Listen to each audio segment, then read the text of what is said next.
مسیح میں آپ سب کی سلامتی ہو۔ پیدائش اس کا 2 باب اس کی 10ویں آیت سے ہم دیکھیں گے۔ اور عدن سے ایک دریا باغ کے سیراب کرنے کو نکلا اور وہاں سے 4 ندیوں میں تقسیم ہوا۔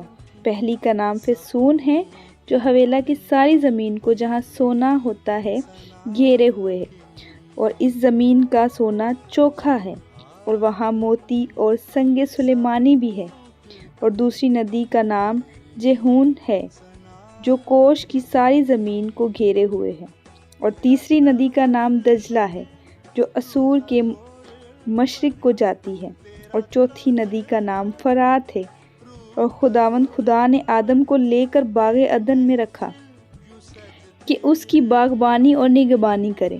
خداوند خدا نے آدم کو حکم دیا اور کہا کہ تو باغ کے ہر درخت کا پھل بے روک ٹوک کھا سکتا ہے، لیکن نیک و بد کی پہچان کے درخت کا کبھی نہ کھانا، کیونکہ جس روز تو نے اس میں سے کھایا تو مرا۔ اور خداوند خدا نے کہا کہ آدم کا اکیلا رہنا اچھا نہیں، میں اس کے لیے ایک مددگار اس کی مانند بناؤں گا۔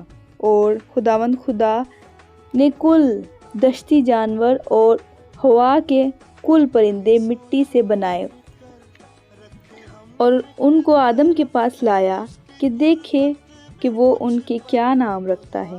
اور آدم نے جس جانور کو جو کہا وہی اس کا نام ٹھہرا۔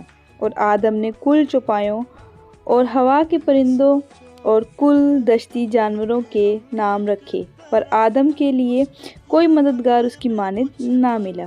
اور خداوند خدا نے آدم پر گہری نیند بھیجی اور وہ سو گیا۔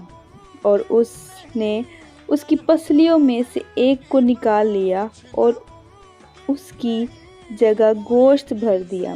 اور خداوند خدا اس پسلی سے جو اس نے آدم میں سے نکالی تھی ایک عورت بنا کر اسے آدم کے پاس لایا۔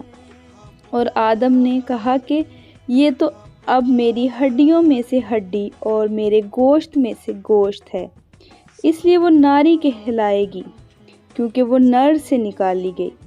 اس واسطے مرد اپنے ماں باپ کو چھوڑے گا اور اپنی بیوی سے ملا رہے گا، اور وہ ایک تن ہوں گے۔ اور آدم اور اس کی بیوی دونوں ننگے تھے اور شرماتے نہ تھے۔ خداوند کے پاک کلام کے پڑھے سنے اور سمجھے جانے پر خداوند کی خاص برکت ہو، آمین۔